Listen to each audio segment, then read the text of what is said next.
Mr. DJ Rose, Verteezy, and C's. Welcome you to the No More Black Tears podcast. Black tears that's heaven sent. Barack the first black president. I love my black skin. I love walking in black excellence. Black power, let's represent. All black, that's evident. I'm sure MLK and Malcolm X both didn't die for the hell of it. Strap your seatbelt, go and settle land. What makes you think that we would sell our land? We wouldn't sell our land. What makes you think that we would go ahead and try to sell out then? No more black tears, black on black kids. Love us as is, love with passion. Paying black bills, learning black skills, making black meals. Black is backing. Big shout out to Fred Hampton. I'm black and proud like I'm James Brown, but I ain't doing no acting. My people here from the motherland. This podcast now active.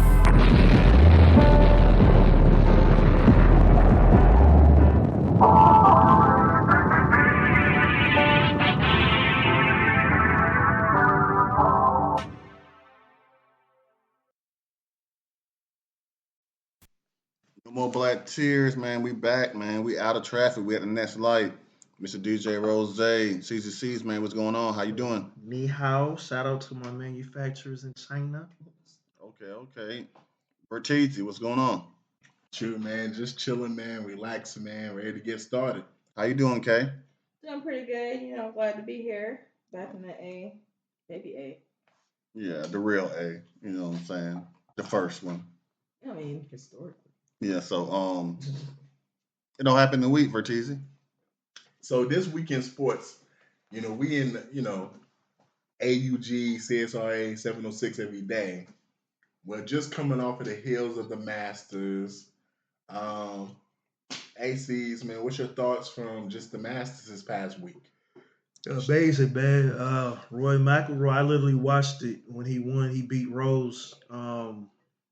Trip to have a Grand Slam, man. I didn't even know they had a Grand Slam. I thought it was just tennis and, horse racing, but tennis. Apparently there is a Grand Slam. Basically, he won all the damn tournaments this year. Literally. Not this year, in a lifetime. No. He won all of them this year. No, 'cause this is the first one this other year. So as in a lifetime, it took him 11 years tries to get the Grand Slam. Yeah, the Masters was the one tournament that kept eluding him. Man, that's Which I'm be honest, I thought he'd been winning that shit, nigga. Yeah, he always came in top. That's the crazy thing. He's so good. He always came in like top 10 for several years. But I mean, it was amazing to see him win that. He finally got his jacket. And then another thing was you literally heard jets going off everywhere. So everybody going home. But I mean, overall, it brings a lot of money to the city. And it was actually an exciting match to watch. Not exciting. It was a pretty good match to see. Especially that last round. If you're not a golf fan, that last round, you'll see a lot of good plays. Yeah, it was cool that Roy won. I didn't watch it at all, not even for a second. But it's cool he won because, he's one of those golfers of this generation that was inspired by Tiger Woods. So that just shows that Tiger Woods, have been doing his thing. And, he's one of the most influential athletes of all time. But as far as the Masters, man, I really stayed out of the way. I didn't have to deal with the traffic all of that week, man. And I know I had some people who was Ubering and Lyfting, and they was telling me about it, man. But, hey, man, good for Roy, man. I just want to say I saw King Griffey Jr. was given a pass to basically be a photographer for the Master, man. Shout out to King Griffey Jr., man. One of the greatest baseball players of all time, man. I was happy to see him doing his thing, man. Taking them pictures and taking them crackers money, dog. Yeah, he was actually the guy from Tap 33, Oogly Moogly, the ones that make that black guy. He was hanging with him this week. Oh, that's dope. I guess they had some kind of event or something, but yeah, they took some pictures together and everything. So that was pretty cool.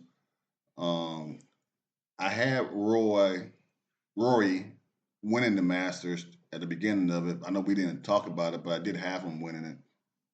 And he's one of only 6 golfers to ever win the career Grand Slam. So it's a pretty big deal. And I just love when the Masters come around because it's be all on Sports Center and everything else. And they always say it's the most beautiful place on the planet. They always say that.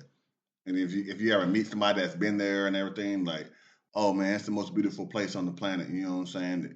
Every look like they pick every not golf stream, but you know what I'm saying, grass blade with scissors and everything. And I've been on the course, But I went down the Azalea lane. So are there azaleas actually on the course? Yeah, I only ask because for Mm. some reason my For You page all week long I kept seeing that it's apparently a popular drink named Azalea that people was making in respect to the Masters. Yeah. So the most famous, like, it's right off of Washington Road. You can turn in. It's the most famous, like, other than Amen Corner. It's the most famous. I think it's called Azalea. I think it's called Azalea Lane, but Yeah, and it I've heard leads of the street. it leads you to the clubhouse where they have the dinner and everything. But it was a treat to be down. I got the video on my phone of us going down it. You know what I'm saying? But every time people from not around here, that's what they are amazed by that. Every time, they're amazed by that. You know what I'm saying? That street, or that, it's not even a street. It's a little lane, but I think it's very cool that we have that in that city. You know what I'm saying? I didn't go down there and get into all that hustle and bustle this year, but I'm glad it comes here every year, because who else could say they live in the city with the most beautiful place on the earth? And not too many other places you can say that, man. Hey man, the Masters bring a lot of money to the city, man. Talking about a lot of money, man, changing hands. So me and Rose had a debate like a year or two ago about NIL. Is it good for college athletics? Is it bad for college athletics? I'm gonna fuck his name up, but Nico Lavea. I think he might be like Hawaiian or Samoan, possibly. Yes, he went to school I went to high school. I went. Oh, the high school, Hawaii. Mm-hmm. But he was the quarterback for Tennessee. He had an NIL deal. He apparently wanted more money from Tennessee, so Tennessee basically said, "Hey, man, we're gonna release you from your contract, and you can go find another NIL deal somewhere else." Because he apparently was the first notable holdout since they started this NIL process. C's, man, you think this was a good move, bad move? What's your thoughts? It's a great move for Tennessee. It's literally he's talking about $1 million from NIL. He's not. Yes, he has brought them to the college playoffs. You think that's a lot for a quarterback? Hell, we're talking about NIL. He was supposed to get 2, but he wanted 4. That's $2 extra million than you're supposed to get, and it's like it's not. This is not the NFL, man. This is Peyton Manning got down on his pillow. This is literally let Peyton Manning pay it. Then he an alum. They said, but what did they do? They said, fuck that, we're not paying you. So I mean, to move forward, they got other areas they need to improve. So it's like I'm not saying it's a good, and it's like he's got a lot of people in his ear. He's literally got his dad on his team, his agents, and everybody else telling him like, hey, you're worth all of this. You got far, dude, but you're not. Nobody's looking at you. They might have said you were a top 5 prospect if you would have got in the league, but you're not that guy, man. No, he wasn't top 5 this year. No, he was top 5 coming out of high school. Yeah, out of high school. If he has a big year this season, he might be a first-round quarterback. And I saw him play a couple games. I'm not going to make it seem like he had a full game, but he reminded me of the South Carolina quarterback, the black guy. Man, I saw the ability, like the arm strength, the athleticism. Yeah, I see the ability he has.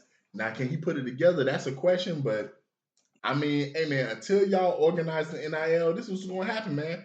Yeah, until you organize in a way where people got to stand to these contracts and stuff, then yeah, these players are going to see stuff. I saw someone talk about Carson Beck hit the transfer portal, and he saw how much Carson Beck was offered.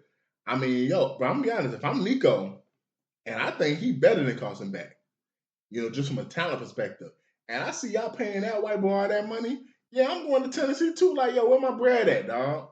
Because y'all paying, like this nigga Carson Beck at the transport, and he got paid, man. Where my paper at too, man? So, I ain't mad at that nigga. Tennessee, if you want to be competitive, you're gonna have to pay these niggas, bro. It's that simple. You one of the big institutions, so you got the money, man. And hopefully he goes somewhere. I saw a report that he might end up in North Carolina with Bill Belichick, man. And I think that's dead. Really? Already today, they said no. Oh man, so I think that would have been a great move for him, bro.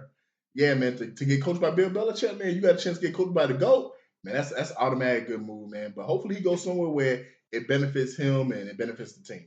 Man, he going to junior college, man. Ain't nobody picking him up. They going to make an example out of him. Oh, Lord. They about to make an example out of you, especially because you got to be better than that. We watched the Tennessee game against Arkansas. You the reason why they lost. That is true. That is true. That is true. So it's like, y'all was good, but then when it came to games when it come down to it, like, you sucked. You averaged almost like, 150 yards a game? But you had highlights and you had very, very, very low lights too, though. So it's like, it was a mixture of both. Yeah, so it's like, you got it. I'm glad they said no. I'll be surprised if somebody else picks him up and he starts. It'll probably be a team like, man, somebody gonna pick him up, man. UNLV or something like that. It might be TCU. It ain't gonna be no team like that. It's gonna be a big school in a big state. Washington, but they're gonna be sorry. No, it ain't gonna be Washington. It's gonna be like UNLV or something like that. It's gonna be like a basketball school. Like Duke. Yes. It's gonna be a basketball school that's gonna pick him up, but the football team's gonna suck because Hey, truthfully, like right now going to the college football season, he's easily probably like a top 7 quarterback in college football. So somebody's gonna pick him up and give him an opportunity, man. He better make the most of it, man. Unfortunately, someone who did not make the most of his opportunities in life, Kyren Lacy passed away, apparently through suicide. He was an LSU receiver. He had a first-round grade on him, but after his, manslaughter charge, which his lawyer came out and said that he was innocent and broke down why he was innocent. Now, he was charged with manslaughter of driving and killing a 78-year-old man, and he had been arrested earlier this year, and he was out on bond, and his trial hadn't begun. He apparently killed himself. Yo, this is just a tragic situation, man, because we talking about a young man who played with Jaden Daniels. Jaden Daniels posted something on social media with pictures of them hugging and, stuff like that and embracing and saying, man, I'll see you down the road, brother. Like, hey, Kyren Lacy had a first-round grade on him, man. So even if he went first round, he could have went no lower than the 5th round, man. I saw him play with Jaden Daniels. He was a very talented receiver, man, and he could have helped the NFL team. But, the only thing I want to just say is, even if he went and made the NFL because of everything, man, you got to find a reason to want to live, man, at the end of the day, man. Like, you can't allow the fact that your dreams to go into the NFL was crushed and that you just feel like there's nothing to live for, man. Because, hey, man, let's just say you get the charge. It would have been involuntary probably. You probably would have did maybe 5 to 8 years. You got out.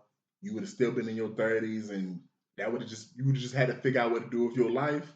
But you still would have had like 40, 50 years to kind of figure out what you want to do with your life and be productive or whatever. So it's unfortunate, man. I'm sorry. I'm sad to hear the situation. Yeah, I wasn't sad to hear it. I take that back. I was sad to hear it when he first passed away. But then when I found out he was a quitter, yeah, I wasn't sad. I wasn't sad anymore. Like, you did those actions. You want to drive these fast cars and act all erratic and all this other stuff, and then you want to run from the police, and then you want to be a quitter. No, don't be a quitter. Go through it all the way. You want to be a YN? Be a YN. Don't be a quitter. Keep going. When you say hustlers don't stop, they keep going. You might lose your life, but it'll gonna be okay. Don't be a quitter, though. Don't be a quitter. Yeah, I mean, he literally wasn't facing the consequences. I honestly think this is one of them cases they probably could have swept under the rug. He could have made it to the NFL. Big payday, 15 years probation, something crazy. And then, like, he basically pays a huge lump sum to the family. Like, the victim. I mean, and the guy was 78. I'm not saying that it was right, but unfortunate situation, and he ran. So I mean, he had a full life to live. I mean, who knows? He probably could have not done prison time and still gone on to the league and turned his life around and did something better. So I mean, unfortunate situation all around. So somebody who got a bright future, Paige Bueckers, and a lot of the women who was drafted last night in the WNBA draft. What's some of the highlights from the draft sees? What's some of the lowlights? Are there any rookies that you're looking forward to? And are there any players that you feel like they went to the perfect situation for their skill set? Ain't really got perfect situations, but the player I'm excited to see is definitely going to be South Carolina along Tahina Pow, basically Pow. I like seeing her play in the playoffs. I think she's got a lot of potential. She got a pretty good grade overall. I think she's going to be a solid player. But you missed the most important part of her. Like, what team she went to? I said it, South Carolina. No, she went to Atlanta Dream. She played at South Carolina. That's the most important part. We'll see if the Dream actually do anything this year. But hey, nigga, I ain't gonna lie, man. For all bullshit aside, I want to go to a Dream game this year. That's the most important part. Like, I want to see her play. I want to see them hoes play, man. And now that they're getting these contracts, man, I want to get one of them pregnant. So let's see if we can make that happen. And then the other one was Aubrey Griffin from UConn. So that's another 2 players I was looking at. Yeah, man. For me personally, man. Hey, man, I've been saying every time we talk about women's basketball, Paige, because I just remember before she had the injury, she was the best player in college basketball. She had the injury. People forgot about her. She came back last year. She came back this year doing her thing too.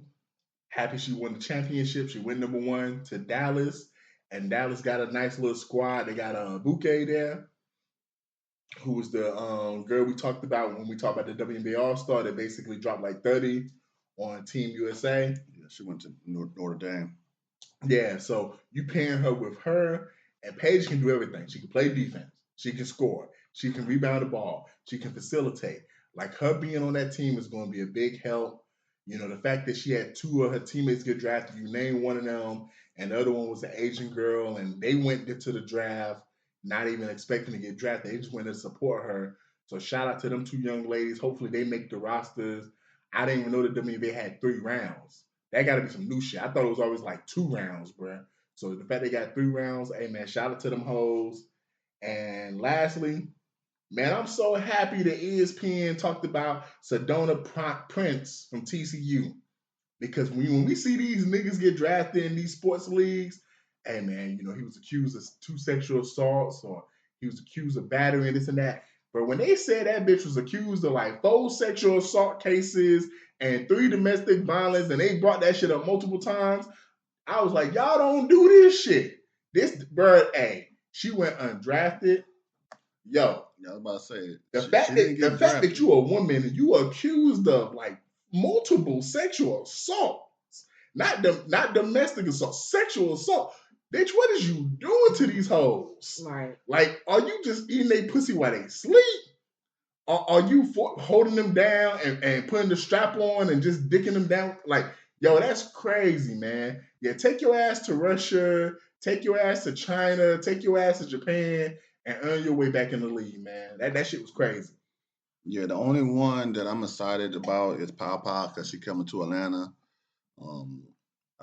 I'm excited about that. I was surprised that she was even eligible for the draft. Last year, I thought she was a freshman. I thought she was a freshman last year, but I was surprised she was eligible for the draft. So I'm happy for that.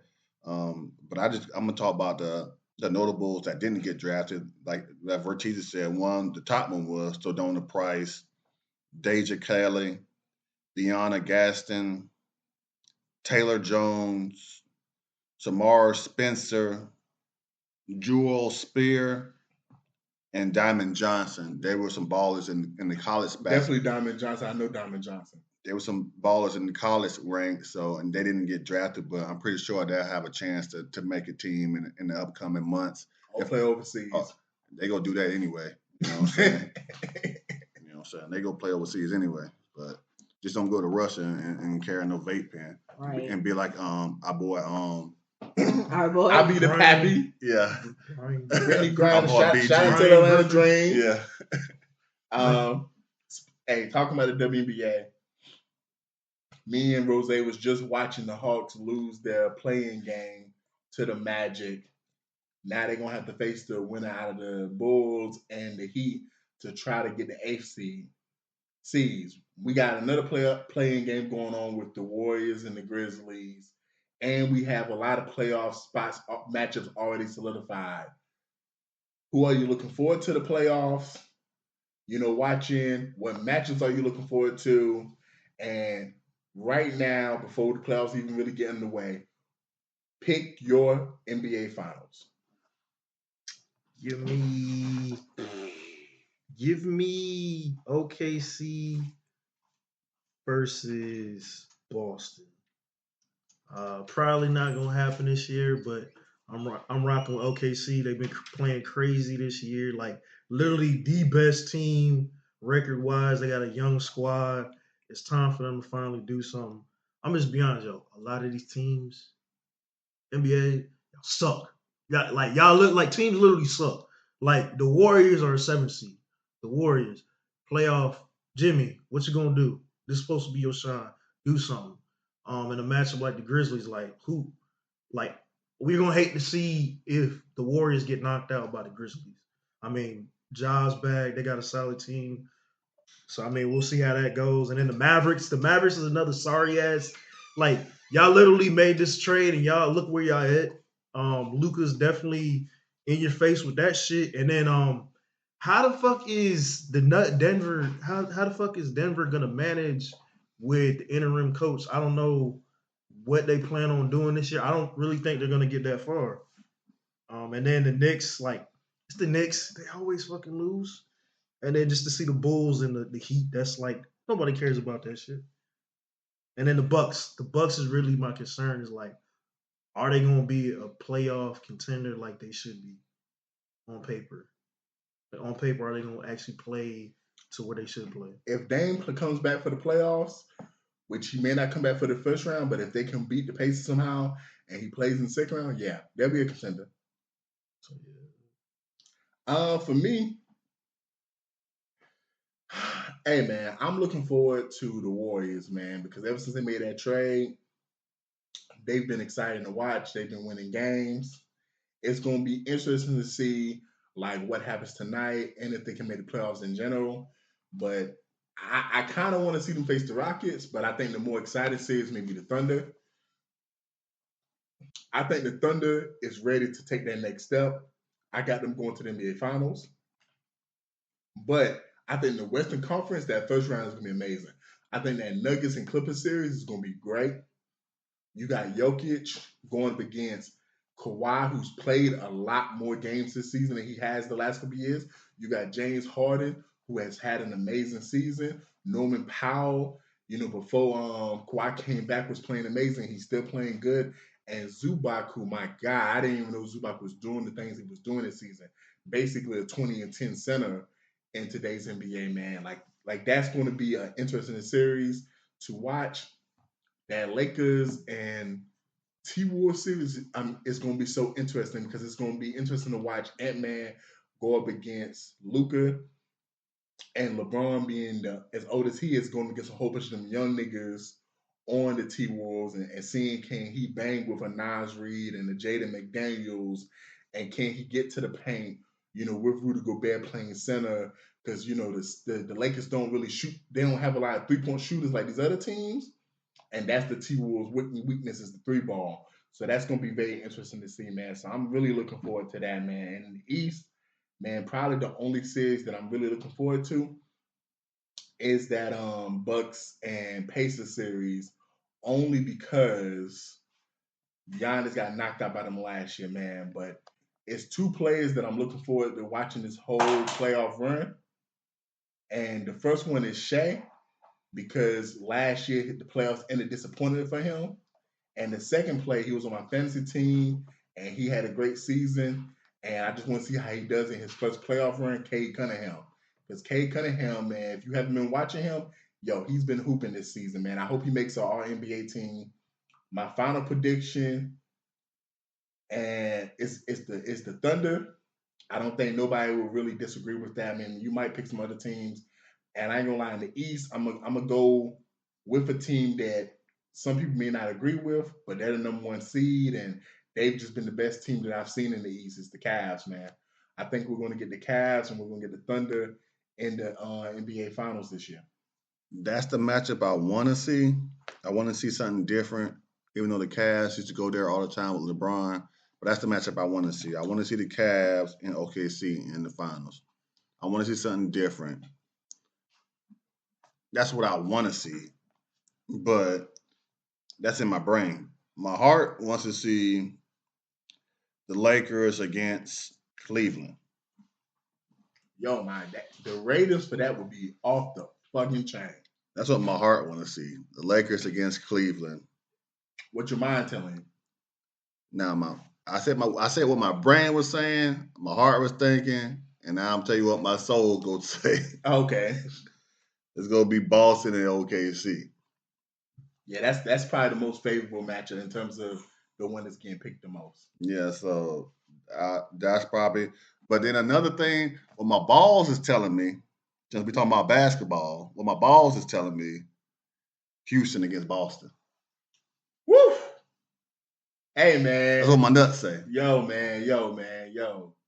Hey, that's a nut dropper right there, man. If that was to happen and the Rockets won, man, the Celtics would feel sick, man. Man, before we move on to TNT, I got one quick question for both of y'all. And y'all just, give me a quick answer and a quick explanation. Jokic or Shea, league MVP? Jokic. Shea. I'm going with Rose Jokic, man. First center to ever have triple-double, man. It's hard to beat that. Speaking of hard to beat, man, moving on to TNT. Dynamite. Boom. So, a couple weeks ago, Marvin Sapp was caught on camera telling everybody to close the doors and that if everyone give $20, we can leave here with $40,000. And he turned around on stage and said, everybody on stage, it costs money to be here. Y'all need to give $100. And he said, it's 1,000 people online if they donate too. Man, I got tears of laughter, man, just because I just thought the situation was funny, man. I thought the way he was saying it, man, when he was saying, close the door, I thought it was funny because his voice made it funny to me. I feel like this is just, my only real thought is, if you don't go to church, why the fuck is you upset about this? Right. Because there's a lot of people online that was upset saying, this is why I don't go to church. You don't go to church, man. I view this situation the way I view interracial dating. If you choose to date a white man and you're a black woman, or you choose to date a white woman and you're a black man, then you ain't got no business talking about what black men and black women need to do in the dating world.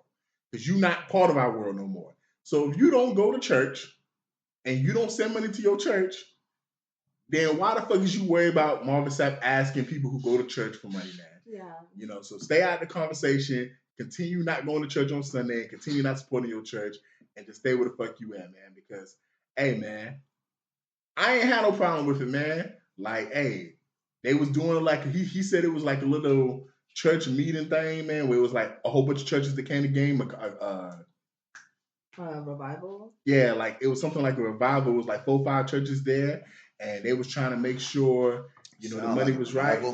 So, hey, man, I ain't had no problem with what he did, man. And he didn't say lock the doors. He just said close it. So you could have just said, man, hey, man, the same way he sung that song, never would have made it. You could have said, I never would have paid it, man, and kept it moving, bro. Right. I don't think it's that big of a deal. He's not the first pastor who's, asked for a specific. He's not the first pastor who's asked for, specific donations from the congregation. So personally, I don't feel like it's that big of a deal. Thank you. I feel like they're only making it a big deal because it is Marvin Sapp. Because like I said, other people have asked, and we didn't have like a whole turmoil of like, oh wow. Yeah, I'm not gonna lie, man. I was praying it would have been TD Jakes. Like if they would have called TD Jakes doing this, I'd have been like, got you, nigga. I told y'all. Because somewhere like Diddler, TD Jakes, Diddler, and Joel Osteen, it's, I don't know what the requirements are to get in their church, but it's like I imagine like the parking to get in their church is probably like $40. You know what I'm saying? So it's like if Marvin Sapp, you said it was a revival. Yeah, it wasn't even his church. You got in there free. You know what I'm saying? Y'all wanted to be there. So it wasn't his church. I remember. He talked in Breakfast Club. It wasn't his church. Okay. It was one of them like congregation things where it's like 4 or 5 churches come together, and do a revival. Like, so that's why that stage had so many people. It was multiple pastors. So that makes it even better. I've been to revivals, like old school, AME church revivals, and they ask, maybe not for a specific amount, but there's a whole collection plate that goes around just for like the people who do sing, for the performers, for the drummer, because that's how they get paid for being there. Like, you're entertained. I've never seen that. It's been so they pass around the collection plate, but one of them is specifically, the one that they're gonna get paid out of. So I don't really, I just don't think it's that especially if it's bigger churches, to what Kay's saying. Like, let's say you got a choir from Thompson that actually performs. They might be there performing, right? You have like a spiritual dancer who is in Atlanta, and it's like someone knows them and says, "Hey, I can get this dancer. She be performing with Kirk Franklin on the road." Right. Like, you get stuff like that when you have these big meetings. Right. Because I thought when they bring people like that, they'll sell tickets. I seen that. Yes, but as far as having a whole separate, I never seen that though. Right. For a performer, but before the it's not like individualized. It's just like, because at my grandmother's church, they would have revivals and people would come from, it's in Charleston, so people would come really far, and so it's like for the pastor. I know that. No, the singing groups would come. It might be like the singing group's anniversary. I think that's new because because my church was one of the first churches in Augusta that had a CD out. World Outreach. That was when they had a CD out, and one of the main ended up having another CD out, and they used to sell the CDs at every, you know what I'm saying? Right. But that's becoming popular, man. A lot of these pastors have their own choirs now. But I never seen, like, they never really got paid to go and do something. Well, you might not. You don't really know. You just see the collection plate going around as like a member, but being like behind the scenes, you see them afterwards, like dividing it up, for. So that's different. I think sometimes it's not a set amount. It's just we just trying to break you off something. Right. Oh, okay. That's different. I think when you said it, we have an offering and have a whole nother plate. Like, this is just for the performers, like, and they let it be known. Like, when normally with stuff like that, at least the stuff I've been to, is multiple offerings. Right.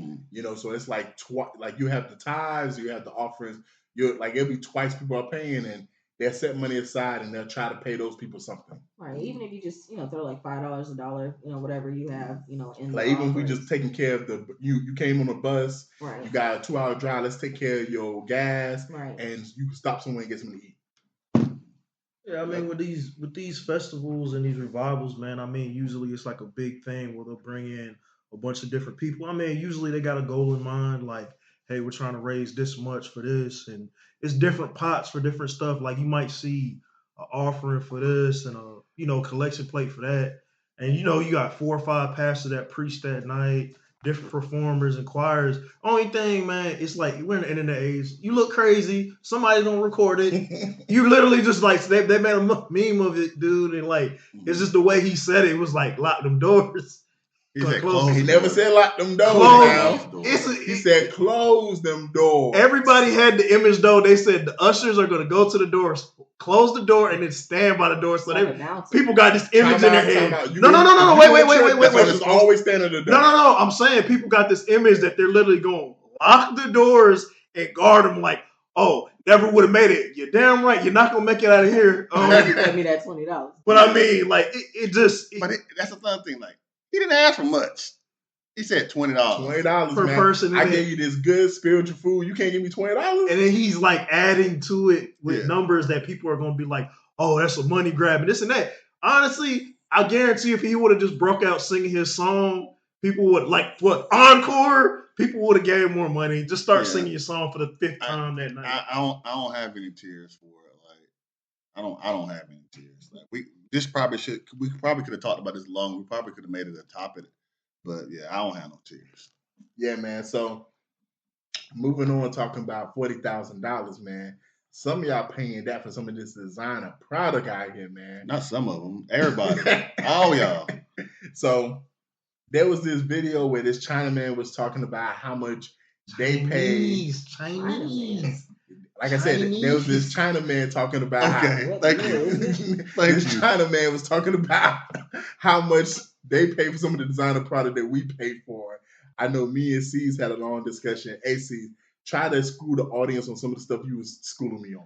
Make it quick too. It's basically the same conversation we fucking have. It's like 2 or 3 conversations, but basically is people spend all their money for the name. Literally, you paying a $10 hat, you pay $700 for or $200 for because it's got fucking Prada on it or Gucci. And then it's like the misconception, like, yeah, people, it's a status symbol. People pay for that shit. Then also, this is propaganda. It's propaganda from the Uncle Sam. It's propaganda from the CCP, and it's propaganda from the damn Chinese manufacturers. They're scared they're not going to be able to sell their products in America because everything's made in China. So they're literally going to pass the tariff cost to the consumer. So now what cost you your little Sheen outfit is now going to cost you what cost you $20, probably going to cost you $50 or something crazy like that. So it's like, and like we get this whole idea of like black people. Most of the people I saw that were hopping on it were black people, and they're saying, "Oh, y'all could buy this out of China and buy this out of that. This shit's made in the same fucking factory. So what's the fucking like? What is the big deal? This is shit people already knew. Stop acting like this shit is new information, man." Yeah, man. I ain't got no tears because Hennessy Black, Douce, Hennessy, Remy is all made in the same place. It's the same thing. It's the same thing. So you come in and saying, I don't want the Hennessy Black. I want the Douce. Well, you can't have the Douce today. You're getting the Hennessy Black. You're getting the Hennessy Black. It costs around the same amount, and the Hennessy Black tastes better than the Douce.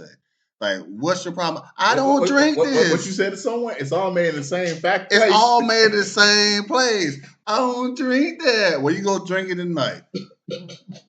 No tears. Yeah, man. Hey, man.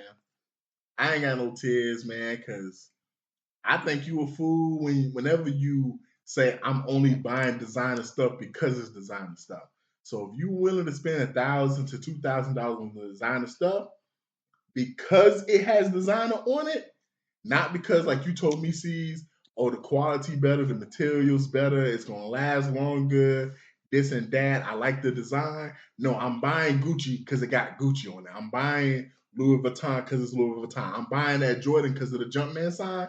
Then yeah, you a fool for that shit any fucking way. That is simple. Yeah, I also have no tears. We were supposed to boycott like Shein and all of them years ago. So whatever. And then one thing that I've noticed that black people do a little bit different is, white people do spend, $250, $380 for a pair of jeans, but they're looking more at quality. Yes, the name has a little bit of, pull, but they buy quality.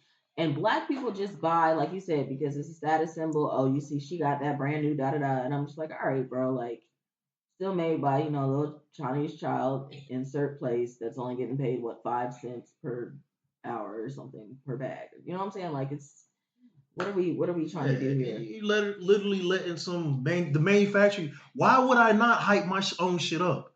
If I make it for Gucci, of course I'm gonna sell my fucking bootlegs and say, hey, buy from us. Go to fucking DH Gate. Go to fucking Temu. Go to Shane. Of course I'm gonna. This fucking, like I said, it's propaganda on all sides.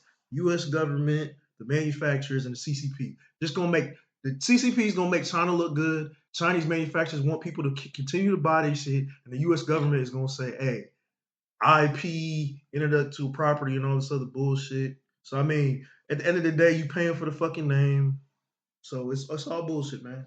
Definitely, let me find out though. If I can get some like Fendi or some Louis Vuitton for like under $100, definitely let me know where I can do it. Hey man, so speaking about the Chinese, man, you think they still got that law where you can only have so many kids or whatever in the household? It's changed because they literally had like a lack of men and they had like a bunch of women, so like they probably changed the laws a little bit. The number hasn't changed though. They might need to bring that shit back to America, man. So they are saying there's a statistic saying women in their 40s for the first time in a long time are having more kids than women in their teens. Yeah, that's probably true because these old hats are waiting. You know what I'm saying? They going to school and they waiting. Like, and you wonder why lots of these kids coming out with these deformities and it's like autism and all the other stuff. Kids have autism now. I mean, it's a crazy number. Yeah. And that's because 'Cause women are waiting. They need more people for that show, Love on the Spectrum. It's not just because women are waiting. You know, a lot of the autism does come from like, you know, what people are putting in their system. So the food, the prenatals that we don't need, they have a lot of toxic chemicals that, you know, black people don't need. Maybe the white women, you know, no offense or whatever. You know, we're not really the same genetically. So it's like a lot of stuff. That sounds good, but I don't think that's the case. Y'all in the rose, man. Like, we statistically, medically, they've already done the studies of when it's best for women to have kids versus when the dangers start coming in. And I'm kind of like on him on the opposite though. Like, it's not that these old hags is waiting. It's the fact that, man, them hoes from back in the day, they haven't grown out of being a hoe. Like, it's still a lot of 40-year-old women. They still hoes, dog.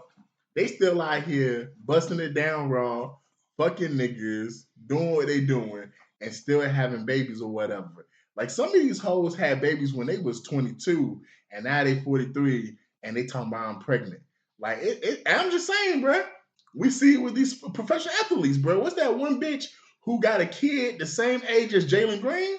Yeah. Like, that's some wild ass shit. You got a kid the same age as your baby daddy. Like, it's just becoming more socially acceptable for these older hoes to be fucking these young niggas and having kids and stuff. Like, yo, at one point in time, if you was 45 and you got pregnant, people looked at you like, bitch, what is you doing?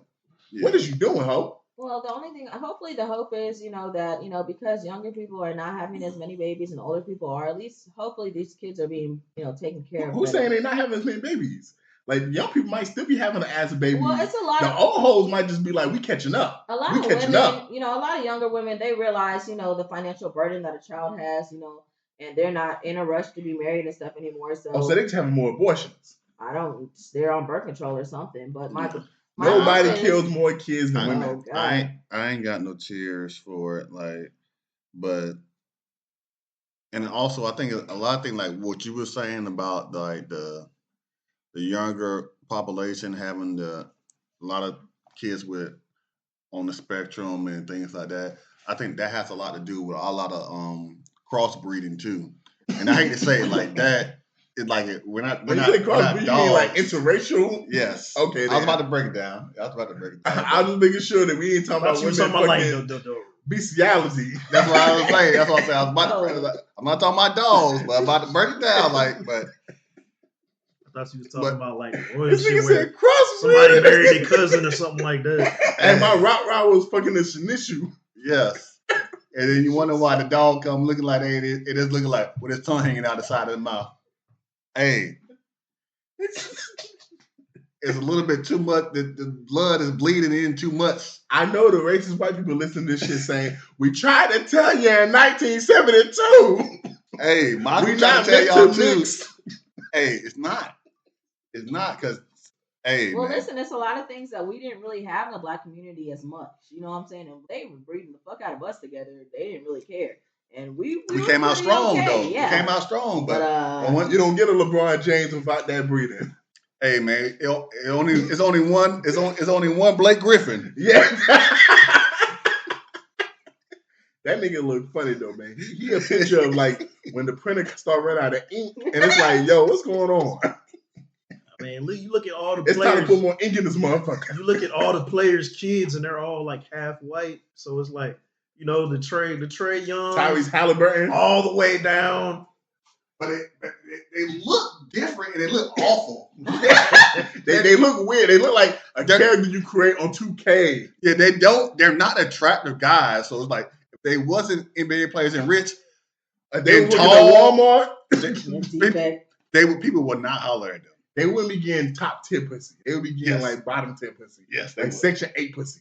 Yeah, but the one silver lining is hopefully they're not old hoes having babies. They're not. I'm not even gonna say respectable. They're just bitches that can take care of their damn kids. Right. That was my. That's point, the only biggest thing is young hoes having a bunch of kids that they can't afford or take care of. Right. The only hope is they can afford because we take care of them. Section 8. But that shit's scary. Bro. Yeah, we take care of them. For niggas that fuck hoes in their 40s, we taking care of them. It used to be, I'm fucking this bitch. She 40. I can nut in her raw, and I ain't worried about her saying she pregnant. You telling me these bitches can text you now? She's 45 and she could text you 2 weeks later, I'm pregnant. Bitch, you 45. By who? You still got eggs? By who? It ain't me. Talking about pregnancy, man.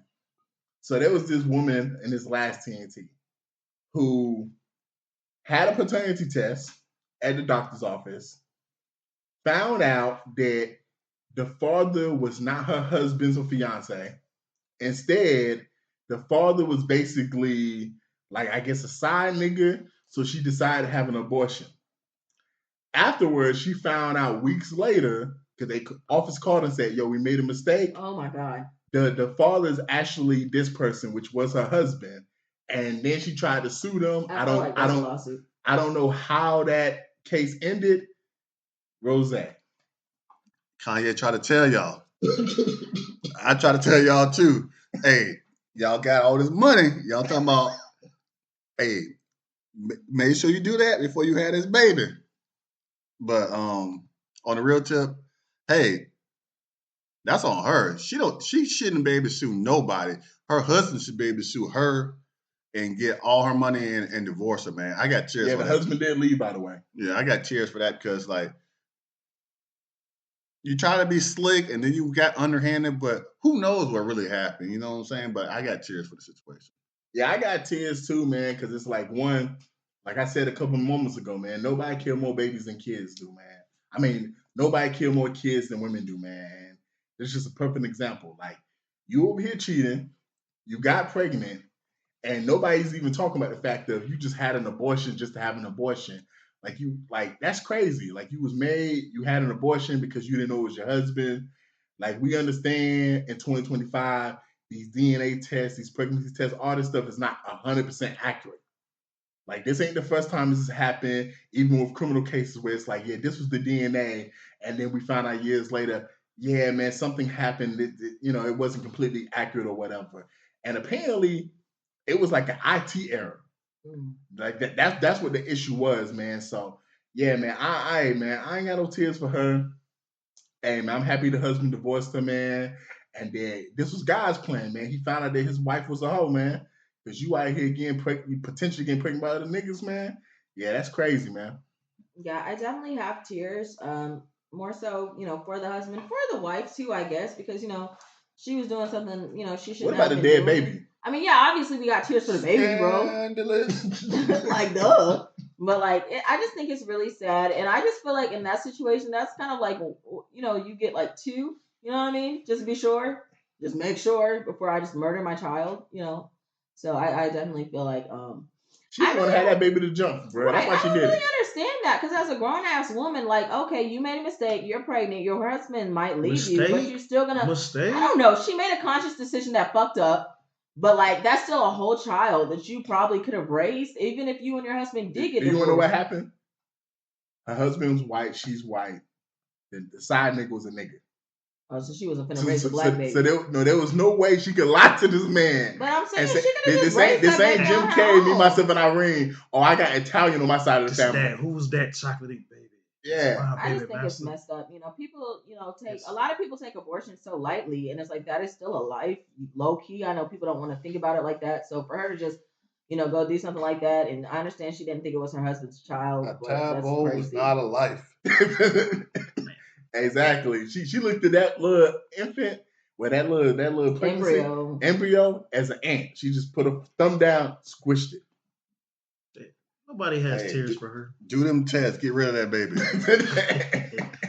We don't need y'all locking up them kids in the basements no more. Don't lock them monsters up. That's what would have happened. Get rid of that baby. See? Yeah, nobody has tears for her. I hope she don't get $1, man. It's just literally, she made that choice off a whim and she knew what she was going to do. Preconceived notions is some scandalous shit, man.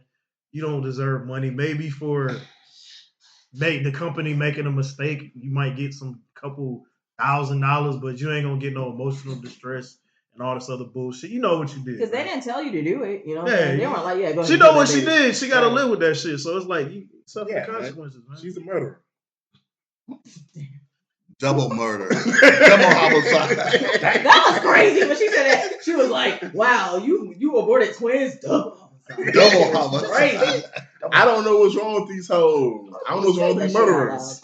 Why you say that out? Certain things you What's keep to wrong yourself. with him? What's wrong with him? So this man got online and said, hey, if you are spending money on women you like, not women you with, just women you like, it's not tricking. It's courting. Now, this is a conversation that we've had twice since we started this podcast about what's tricking and what's not tricking. Sees, if you like the woman, that may not be your woman though, but you like her, you trying to fuck with her. Is it tricking? Tomato, tater tots, potatoes. It's the same. Within reason, it's kind of the same shit because it's like literally you're not with her yet, so you're spending money like you're courting. This courting shit, courting nowhere does it say you're supposed to be having to spend money and do all this. What you supposed to be doing then? I mean, you can do you're doing shit, but you're not tricking off like, oh, I'm gonna go buy her a bag, I'm gonna go buy her roses and all this.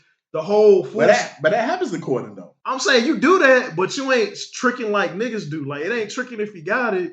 No, we're not saying that. When you courting, you just do shit like don't let money lead you for that shit. Because I mean, it's with the way some of these niggas do it, you might as well trick. Like fuck it, you might as well. You sound confused, see? So I think that the very differentiating confused. You factor, might as well trick, man. the differentiating factor is does she like you? Tricking means if you weren't doing that, she would not be entertaining you. That's what makes it tricking. It's just like she don't like you, you pay her for her time. Teach. If it's somebody that actually likes you and she's just, grateful for your gifts and you're gonna get somewhere other than, whatever, and in the long time, then it's not tricking. You are courting because courting equals something at the end. Courting equals dating and marriage and whatever. Tricking is just like, hey bitch, here's this money, do what I want you to do and goodbye. That's what tricking is. So that's the difference. Tricks are for kids. Hey man, you said it beautifully, Kay, because I was gonna say the same thing. Like, yo, do she like you back? Like, is she trying to fuck with you back? Like, if it's different. If this is a woman, she got interest in you, and y'all both got interest in each other, then cool, man. Nah, man, that's not tricking, man. That's just you just doing what you're supposed to do as a man, and she's probably doing stuff as a woman to pursue her interest in you. But you already know my stance. I think 99% of all this shit is tricking. Like when you spending money on these hoes, you tricking, bruh. Cause you know what your end goal is. You trying to fuck. I don't care if you take that bitch out to Cheesecake Factory and you like, well, I didn't give her $120. Pause. So if that's your only end goal, then yeah, it is tricking. But if you have other end goals, no. If you trying to make that your girlfriend, that's different. Does that make it tricking? tricking? No. So you're not tricking on the way. On the way is not tricking. No, because tricking, like I said, is you dropping the dime to get in the pants and goodbye. Yeah, if you trying to make that your girlfriend, that's not tricking. But if you know I'm gonna take this bitch to Cheesecake Factory, I'm gonna let her get what she want, and hopefully she give me some pussy, that's tricking. You might as well do what I do. Hey, here go the money that I would have spent on the date. Boom, bada bing. Let's do what we gotta do, man. Like fuck all the bullshit.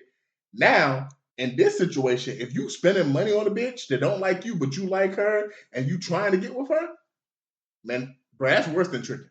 That's simple. It's simping to a point, but that's how most marriages get made. Trying to buy somebody's love? Yes. Nowadays, yes. If you get married, then it's not simping. It was an investment. Well, it's not an investment because she still don't like you like that. But you got married though. So that's the investment. It's the investment. But let me put you to it. So let me school you for a second. So people, like I always say, keep your expectations low. So when a guy has expectations so high and he's got to do so much for this woman, and then eventually she started liking him because he's doing so much for her because he likes her, you simping. Yeah. But if she started liking you, then it was all worth it then. It's not all worth it because she doesn't like you. She just likes what you do. Exactly. Unless you not be able to do what you do, she gonna like the next person that can. There's two forms, because there's some women that they gonna stop liking you once you stop doing it. But then there's some women be like, yo, you did so much for me when I was fucked up. I just feel indebted to you. Okay, that's not really a thing in 2025. That's a girl you met in church 25 years ago. Yeah, but nowadays, no, because she gonna like you for as much as you could do for her. And the first time you say no is fuck you, nigga. Yes, and There's people always knocking on my simping. People always knocking on my door. Everything. People always putting applications every day. But that's the thing about it. Like when people always say, like they ask Rose, like, "Hey man, I'm thinking about marrying this my girl." I said, "You shouldn't do it. Don't do it. You can't get married in 2025 and above because you don't have to anymore." Oh yeah, nah. These hoes nowadays will give you everything you want without the ring. Don't do it anymore. Like, and if I ain't gonna get too deep in it, but no, don't do it. Like, but Kay, go and tell the people because you were just saying something that was real, and I think I cut you off. Well, I don't know. I always say don't get married. If y'all really love each other and y'all are trying to invest and build a family and stuff, like, and marriage is something that y'all want to do, I would say, do that. But as far as if you are spending money on a woman who does not like you to court her, you might not know you're tricking, but she knows you are because she knows that she's not interested in you and she is still putting up with you because of what you do. So to her, you are a trick, whether you know it or not. And that makes it tricking to me. Right. Yes. It's not even simping. It's like no, you both. You tricking and simping because you don't know you simping, but in the background you're simping, and in the front ground you're tricking. Yeah. So and that makes you exactly a trick simp. We got Jays at the back door. Right. We got simps at the back door. We got tricks at the front door. You are now Trimson, who is probably taking all your gifts and all your investments, and then at the end of the night, she's going to fuck the nigga she really wants to be with. Facts. Exactly. So, I mean, facts. That's what's really going on. You done gave her $120 for her phone bill. You done made sure she got fed that day. You done buy her and her baby daddy you done gave her a ride. They paid for that nigga's haircut. And she's like, oh, I'm sorry, I'm on my period tonight. And while you home texting her saying, good night, beautiful, hey, that nigga at the crib pounding the fuck out of her pussy. Yeah. She on the phone with you while the dude behind her playing with it, pounding and all, and she trying to hold back all the feelings she want to say. She's telling you, I gotta go. I hold on a second. Hold on a second. Mute. And a lot of niggas might hear this segment and they might be like, which nigga I was? Hey, bro, only you know that, bro. I never been that one. I ain't never been an F. I ain't never been a fuck nigga. I ain't never been. That's new to me. I ain't never been a bitch ass nigga. That's new to me. That's new to me. You got any final thoughts we move on, C's? Nah, man. All right, so for the final topic at night, there was this old nigga saying, hey, man, I'm a Crip to the day I die. Like, and they say, well, bro, do you still be in the streets? Nah, man. I do other stuff because I'm too old to be in the streets. But there ain't no retirement for this gang banging and shit. Once you in it, man. Like, yeah, I can't do what the young niggas do. But yeah, I'm still a Crip. I'm always gonna be a Crip. So see, you and me was having a conversation privately about, yo, for these niggas that decide to enter this lifestyle, whether it's gang banging or just the streets in general, is there a retirement plan? Can you leave on your own fruition? Like, how does that all break down to you? I mean, that's the thing. A lot of people get into a lot of people, I'm not going to say most people, a lot of people don't choose a life. Their life chooses them. They're literally in situations, POME, product of your environment. So, I mean, pretty much it's like you end up in a situation when you're 15 or 12 and like you think like all throughout history, how did Bumpy Johnson become the biggest drug dealer in Harlem and shit like that. And Lucky Luciano and Al Capone and cartel leaders and shit. A lot of them just ended up in this situation. But I mean, the one difference between gangbanging and a lot of these other organizations that have been around organized crime that have been around, like the Triads, the Yakuza, the cartels. There's literally levels to this shit. They're literally buying shit up. But it's like gangbanging. It's like these dudes have been banging for 20, 30 years and don't own shit. You know what I mean? Like there's no moving up. There's no moving across, no lateral moves. And this literally But you know why there's no moving up in the gang banging? Because you either go to jail or you die. Right. It's not no living to 30 to 35. Like I joined the gang when I was a teenager. Got jumped in, all this other stuff. I'm Crip and all this other stuff. But I still went to school. Everybody still went to school, but some people dropped out. Some people went to school, but after school, I went to college. Some people went to the military. So when people say it's blood in, blood out, it's not really like that in other places. Like in LA, they might say that, but then it's like that. But I don't know. I never been to LA. I never been to New York, or I never been to Chicago, because Chicago is new things. So they got new rules and don't even matter to real people. I mean, there's the new shit like with the O Block and like the the drill shit. There's the new age niggas, but we talking about GDs back in the day. And, but like that's what I'm saying. Back in the day, in the 80s and the 90s, if you went off to college or went off to playing the ball or something like this, you left that behind. Like Steven Jackson might say, "Oh yeah, I was this because of this, but he only saying that because he on TV. He left it behind. Only reason why he got in the shootouts and things like that, because in his head, I'm a real nigga. I'm a real nigga. But in reality, you not that no more. You an NBA player now. Yeah. You graduated from college now. You this now. It is a retirement from it. Because once you start doing things, you retire from that because you're not doing the same thing you was. Because if you was a real gangster standing on the block and sell crack. But what's the difference between a gangbanger and a drug dealer? It's the same thing. Don't have to necessarily be part of it. Yeah, it's not the same thing. I take it back. You can be a drug dealer and not be in the game, but selling drugs is part of the game. But it's not the same thing. It's not the same thing. I take it back. It's not the same thing, but it's part of it. Yeah. So it's like, but you don't have to sell drugs to be a gang member. No. You don't have to kill people to be a gang member. But you did the thing, you jumped in, everybody's still equal.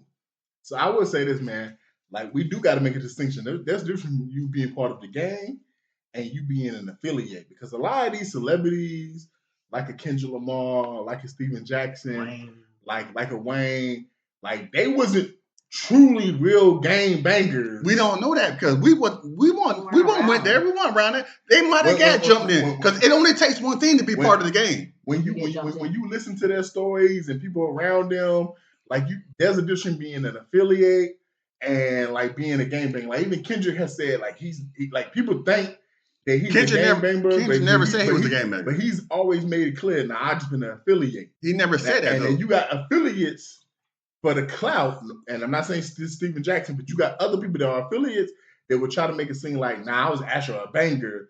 And then other people be like, nah, nigga, you was just hanging around us. We just thought you was cool. We knew you could dribble a ball. We knew you could play football. We knew you could rap. And that's so true. We looked out for you. That's and true. We just consider you one of our own. But nigga, you wasn't actually on the block with us doing the same shit we was doing now. But that's what I'm trying to tell you, because you don't have to be on the block doing the same thing the OGs were doing. I mean, you got to be doing all the stuff, but if you in the organization, you got to be doing something. You don't. To the organization. You don't. You can't just be part of the organization. Yes, you can. That's what I'm trying to tell you. Not if we part of a real gang. That's what I'm trying to tell you. You can be. That's what I'm trying to tell you. You can, because once you get jumped in, as long as you ain't telling nobody and you ain't doing nothing, you still part of it. See, that's lower level gang bang. So how do you get into a game? You got to get jumped in. Okay, so how's it lower? But then you got to do stuff in the game that you are told to do. Like if you want to rise up into the game. No, if you want to stay a part of the game. Not stay a part of it. Be in the game now. Yes, you can be. It depends on you the can game. still be a part of the game. But if you want to rise up. Let me listen to like the 80s or like in Augusta. I'm talking about the 80s to 90s. Let me keep it. That's what I'm trying to tell you. In Augusta, like, hey, bro, it's probably like that. But when you study the shit, like, some of these cities like Chicago and New York and LA, I'm trying to tell you. You can't just be in the gang and yes, you can. You just never do nothing. Yes, you can. I think yes, you can. Okay, so as far as is there a retirement, I'm gonna say no, because it's kind of like once you're in, you're not getting it out unless you denounce it. It's kind of like a paternity. Like once you join, like you're gonna die this unless you denounce it. No, so, you can get out because you can move. But you move, but you're still a Crip, bro. It don't matter where you move to. Yes, but you might still be a Crip, but you can. You can put that behind you. You don't have to live you life. can't. Yes, you can. Because Yes, that's you how can. the city rappers getting killed. Because yes, you can. You was in LA, but if yo whomever hit you up and says we need you to do X, Y, Z, and you do not, gangs don't work like that way. But they can. That's TV life. I'm just saying, but that's TV life. It doesn't work that way. So they're just like, oh, little brother, I moved to California. I guess he's not a Crip no more. I'm not. It's not like that. They're not looking for you. I'm not gonna say do whatever. They're not looking for you. I'm gonna say this right here. Like, I can't compare gang life in Augusta to Chicago, New York, and LA. Right? Yes, because even people locked up who part of gangs in Augusta or the South will tell you, no, we not banging like niggas in Cali. Like, that's a different type of banging. No, that's what I'm trying to tell you, because people go tell you anything. Unless you've been in, unless you got jumped in a gang, unless you did this and known people that did kill people and did this and this and this. Track records and shit like. But how we define the gangs? Because if we doing it like that, but we can define anything as gang. There's gangs in the city. That's what people street gang. That's what people call the gangs. But that's what I'm saying. But in the 90s, if you was part of the gang, if you did your work and you was part of the gang, they're not trying to tell you that everybody in the gang ain't killed nobody. That TV will say, no, you gotta kill nobody. TV will say you gotta put in work before you get down with us. But there's different levels of work. It could be maybe you selling dope, maybe you killing people, maybe you just driving, or maybe you the nigga that we just chill at your mom's house because your mom works during the day, so we just chill at your mom's house. But there's something you doing to benefit the gang. No, that's what I'm trying to tell you. It's not, because gang is not about work. Gang is about family. That's where it came from. It's about family and protection. Family, you doing something to benefit the family. If it's about work, we would see more successful people rise out of it, and it would be more like organized crime. Like that's what I'm saying. It's about family. So what makes the Crips and the Bloods different than the Yakuza, different than the cartel, different than the mafia and stuff like that? Like, why is it that the mafia and these other organized crimes, they make money organized and making money to the billions versus just the millions? That's exactly what I'm saying.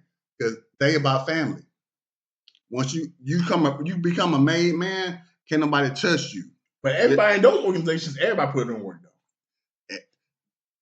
That's what you think. Now, everybody put in work. Everybody put in work. So you might not be killing people. You know somebody killing people. You know somebody. I mean, bro, if you study it, it's out there. It's out there, man. Everything that you see and hear is not real. You talking to somebody that studied this. That's what I'm saying. I studied it too. Everything that you hear and see, when it comes to organized crime, everybody putting in work. Everybody's not putting in work. You put in some type of work. You might not have killed nobody. You might have sold no drugs. You said exactly what I just said. But you might have. If you move up. And that's what I'm saying. Like, don't for those people. It just seems like there's you could be in it, but you ain't got to move up. It just seems like there's a line with those other organizations. Now, no, if you're in the mafia, let me see. If you're in the mafia and someone, the mafia is not a gang, and someone, that's basically a form of a gang. It's a form of a gang. It's all organized crime. It's all you're birthed into it, whereas a gang is not a gang. Yeah, but when you study organized crime, because everybody can't get in the mafia. No, talking about when you study organized crime, the Crips and the Bloods are in the same category as the Russian mafia and the Italian mafia. It is, but it's not the same. They're all organized crime. But they keep it like an in the family type thing versus with a gang, you can just be in the neighborhood. It don't necessarily be in the family, but you to move up. Like in the Italian mafia, C's could be in the Italian mafia.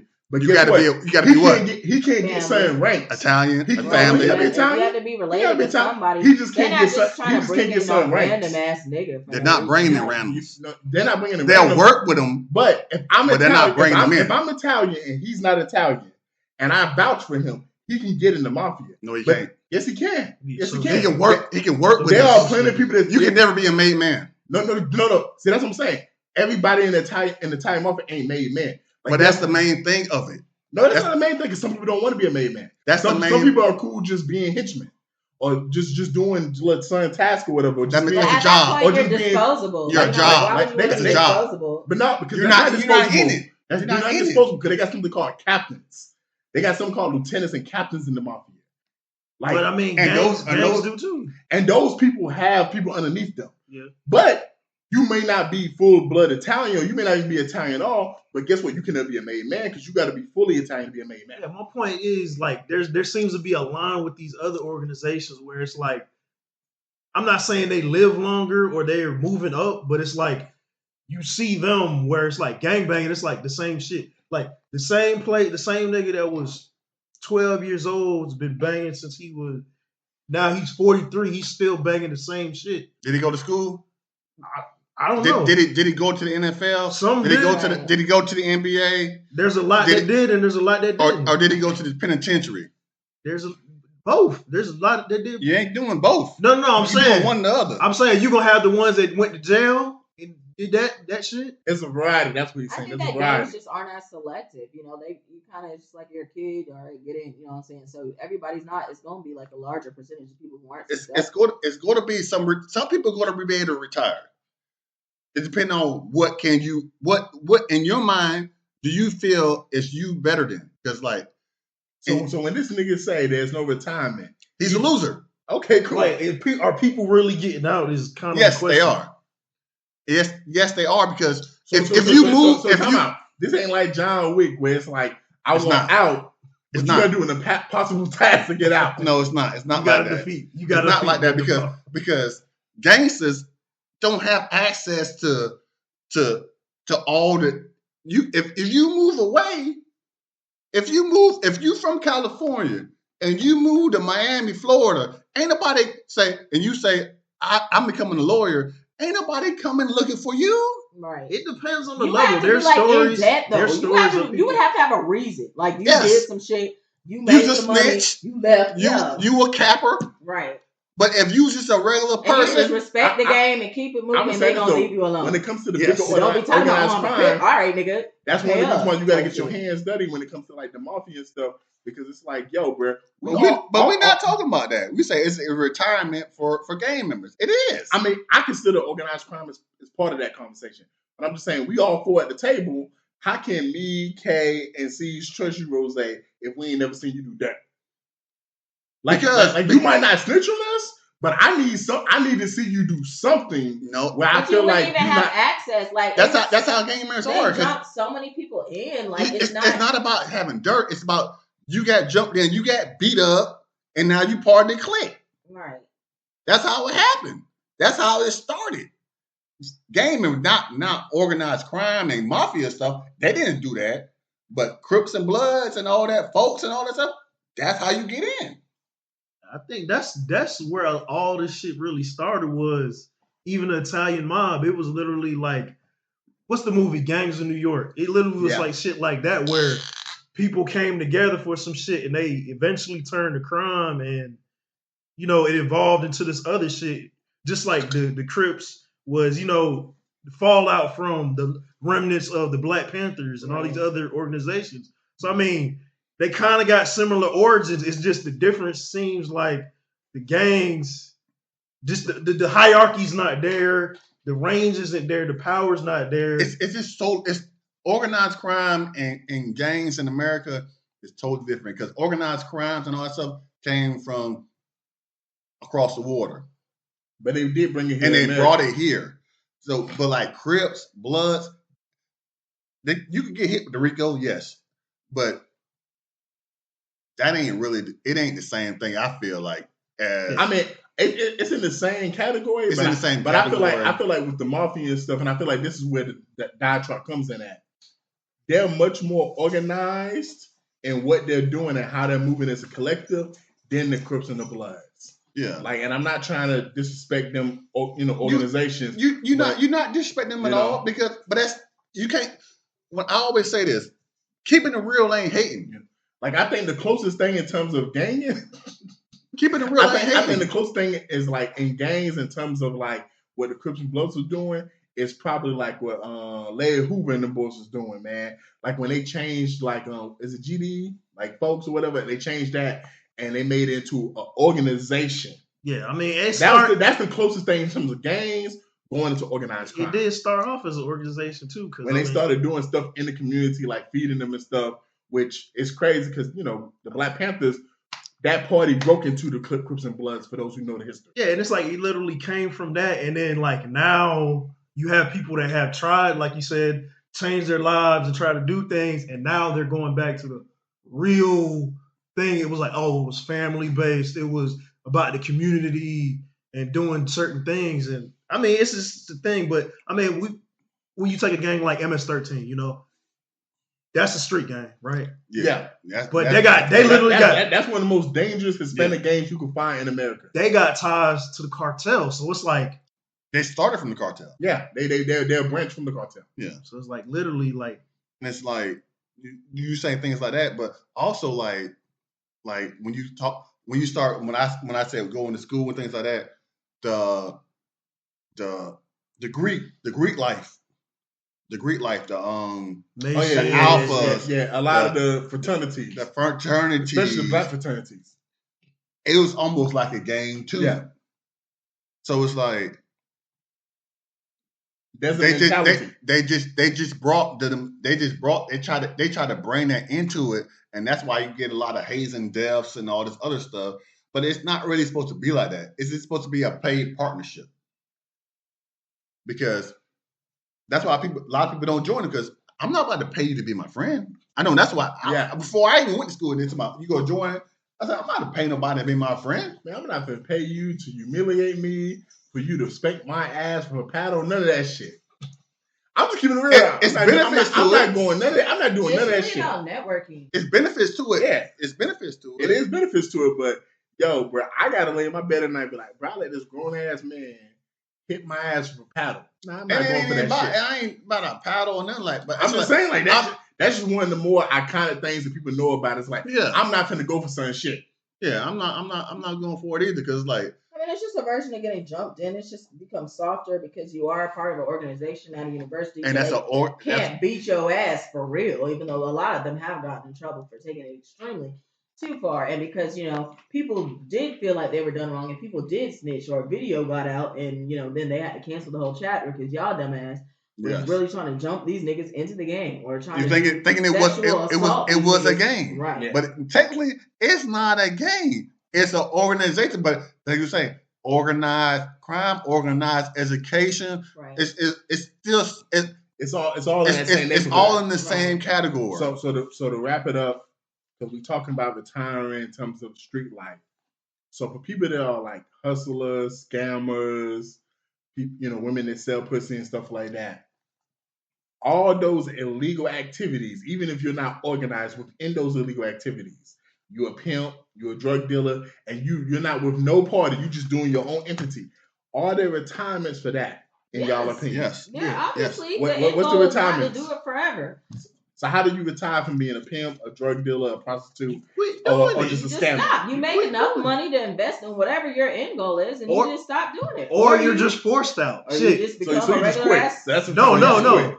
Some people quit. Some people got the bag, got something else going on. They want to change their life around. And then some people are literally forced out that shit. It's like, oh, you used to sell dime bags and shit, and then the new biggest ran you off the fuck off your block. You can't come in the city anymore. I mean, you go to prison and you get out and you just don't cool no more. The one thing I can say to that is, if everybody ain't watched Power, but the original Power, Ghost, James St. Patrick, if that's the thing about like, okay, I was in the game. I'm trying to get out the game. Once you get enough money or move far away from people, you are no longer in it. Like you might have to work your way out, but you can retire. Right. You can retire. Somebody might kill you for it, but you can retire. And that's if you make it. If you make it.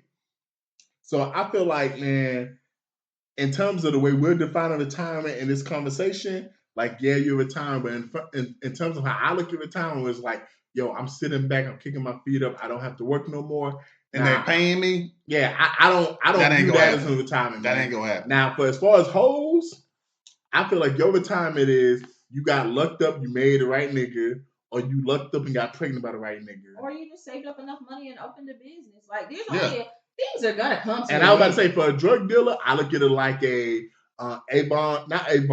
Stringer Bell from The Wire, for those who've seen The Wire.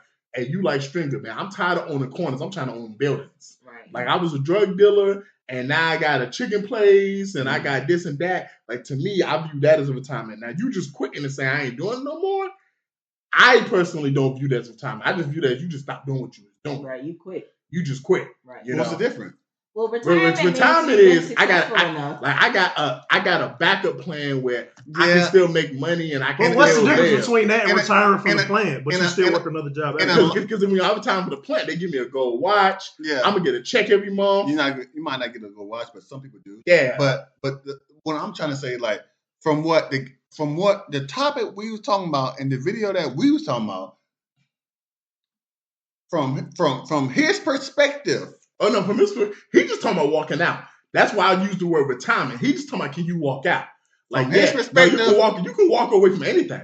Something gonna follow you? Yeah, somebody or something gonna follow you. You got like, freedom. Like there are things where it's like, no, is there a retirement to this? Like when I stop doing this, like can I still have some type of a life? You can retire without a plan, but is that it's worth it? But what people want in the American dream is a retirement plan.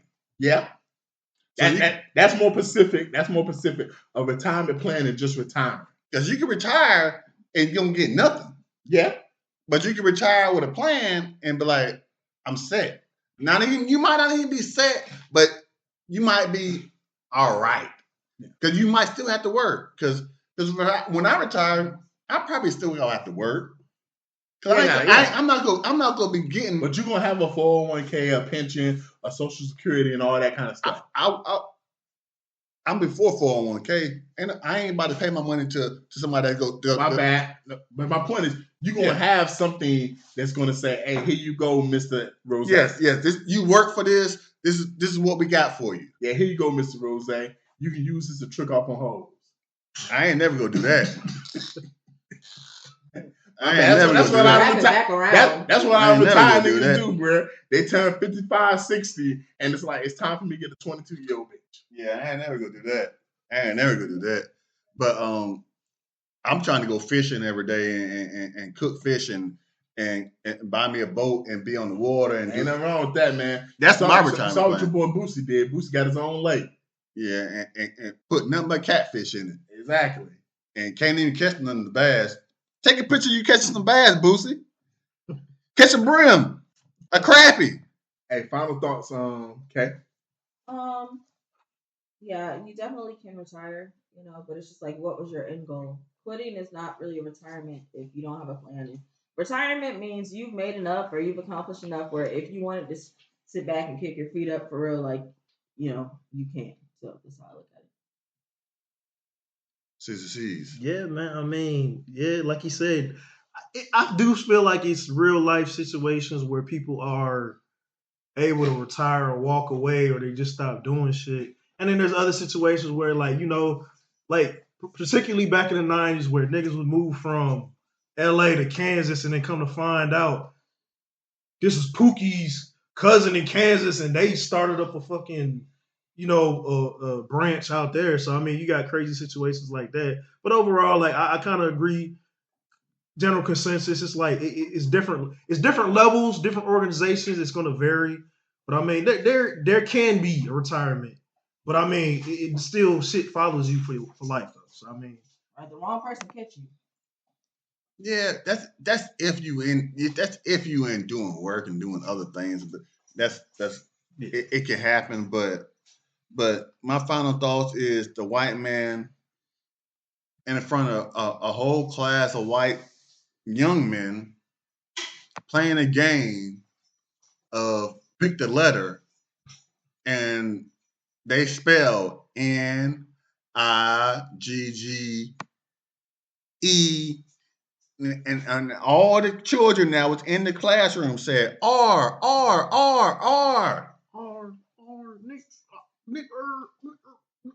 And they spelt the word R, Niggr, and he got fired. And people was like, why did he get fired? Why do you think he got fired? Those are my final thoughts. Now, y'all just think about that. Like, in the final thoughts, like, a grown man in a classroom full of people, and they're screaming, they're chanting this word now. They chanting this word, Niggr. But even if we change the letter from ER to A, Is it okay? It's not. And we say it all the time. And we always have debates and compliments about, like, should we say it? Should we not say it? People had different opinions about it. I don't have any problems with anybody that had different opinions about it. But that situation was wrong. He got fired. But the kids that was in that classroom, their names need to be posted too. And this is my final thoughts. Appreciate it, Rose, man. We made a mistake and skipped over that situation. Hey, man. This weekend, man, for those who love wrestling, sports, entertainment, man, it's WrestleMania weekend. Yo, man, we got some great matches on the card. We got Jay versus Naomi. Probably the best story. 2 black women, man, going toe-to-toe. You know, a story about revenge, a story about taking someone shine and glow. Then we got Gunther versus Jey Uso for the world title. A lot of people like MGH like Jey Uso, man. He's popular. He be saying yeet and stuff like that. Gunther's one of the best technical wrestlers in wrestling today. Then we got a fatal 4-way for the IC title. For those who don't know, that's called an Intercontinental title, one of the most prestigious titles in WWE history. You got Braun Breaker, the nephew of Scott Steiner, son of Rick Steiner. You got Rey Fenix, one of the greatest luchadors in the world today. Finn Balor and Dominic Mysterio, the son of Rey Mysterio. We got Io Sky versus Bianca Belair versus Rhea Ripley, 3 of the greatest women performers today in wrestling, all battling for the women's world title. That's going to probably be the match of the whole weekend. Like, if I was to tell anybody who doesn't watch wrestling, hey, you can only watch 3 matches, this is one of the matches I would say you got to watch. Then we got New Day, which is one of the greatest tag teams of all time, a black tag team. They're fighting the War Raiders for the world tag team titles, man. That's going to be cool. A lot of people think the New Day going to win, and they're going to basically cap off this heel turn they made. Man, then we got Lee Granda, Americano, which a lot of people think is Chad Gable facing Rey Mysterio. This is going to be a great match. Rey Mysterio has been wrestling for basically 30 years now, man. For him still be doing what he's doing at this age, please watch Rey Mysterio wrestle. And please understand, for him to be basically about to be 50 and doing what he's doing is phenomenal, man. We got Logan Paul versus AJ Styles. We got someone who's a big social media star, but he's a great athlete against AJ Styles. And the only reason why I even want to mention this match, AJ Styles is from Georgia, man. Gainesville, motherfucking Georgia, man. Shout out to AJ Styles, man. You know, so, hey, definitely try to support that man. The last 3 matches, we got Damian Priest versus Drew McIntyre, man. If you want to watch wrestling because you just want to see something different, this is the only match with a stipulation in terms of, like, it's not just a regular pinfall match. They are doing a street fight.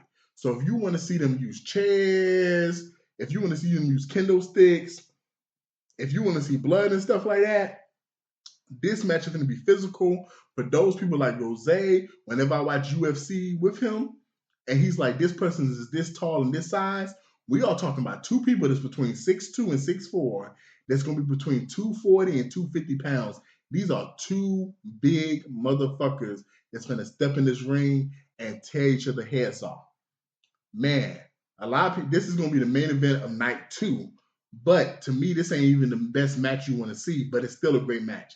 You got John Cena, who turned heel recently, going against Cody Rhodes for the world title. If John Cena wins this match, he's going to break Ric Flair's record of most world title victories by any wrestler. Plus, he's a heel. This is somebody who's wrestled for over 20 years, and we've never seen him be a bad guy. He's a bad guy currently, and he's doing some of his best work. And Cody Rhodes, he's truly the baby faces of baby faces right now in terms of the kids love him and everything he's doing. But, hey, man, if there's only one match you can watch, if you tell me, thtese, I'm busy, I ain't got time, I can only watch one match, then I'm going to tell you one match you need to motherfucking watch. Seth Rollins, Roman Reigns, the Tribal Chief, CM Punk, triple threat match, main event, night 2. These are 3 of the best performers in wrestling today. They got a great storyline they telling. You got Paul Heyman, who's in the middle of that storyline, who he's the counsel for Roman Reigns, but he owes Paul, but he's doing CM Punk a favor by escorting him to the ring, and they are real life friends. and he owes Seth Rollins a favor. Oh, and by the way, CM Punk, who's considered a top 10 wrestler of all time, this is his first time ever even main eventing at WrestleMania. And for those who don't understand the significance of that, like, this is wrestling Super Bowl. So this is the first time that he's had the opportunity to be the last match at WrestleMania, man. So shout out to him, man. This is going to be a great show. If you don't have nothing else to do this weekend, Saturday and Sunday, tune in on Peacock, man. In the words of Edmund Rakim, peace. Yeah, man. Y'all can catch us at the next light, man. We in traffic. And guess what? I'm back Wyatt.